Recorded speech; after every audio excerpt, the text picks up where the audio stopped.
বানালাম চিকেন রুটি পকেট ব্রেকফাস্টে। প্রথমে শসা আর পেঁয়াজটাকে কুচিয়ে নিলাম, ওর সাথে একটু ধনেপাতাও কুচিয়ে নিয়েছিলাম।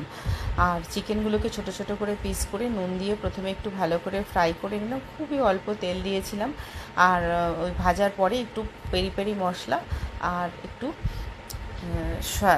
সিজওয়াইন সস দিয়ে ভালো করে নাড়াচাড়া করে ভাজা ভাজা হয়ে যাওয়ার পর ওটা নামিয়ে নিলাম, একটু গোলমরিচ গুঁড়ো ছড়িয়ে দিয়ে রুটির মধ্যে ওই চিকেনের টুকরোগুলোকে প্রথমে দিয়ে দিলাম। তারপর থেকে দিয়ে দিলাম একটু শসা, পেঁয়াজ আর ধনেপাতা কুচি আর একটুখানি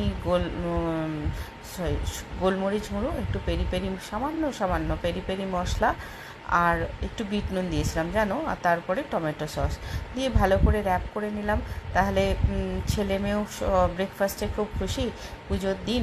আর আমিও দেখলাম ব্যাপারটা হেলদি ওয়েতে ওদেরকে ব্রেকফাস্টটা করে দেওয়া গেলো, কোনো বেশি তেল মশলার ব্যাপারই রইল না।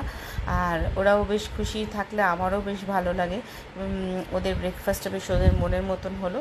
দিয়ে এইভাবে ওদেরকে সার্ভ করেছিলাম। তোমরা তো কে কী করছো আমাকে জানিও ব্রেকফাস্টে তোমাদের বাচ্চাদের জন্য সকালবেলা।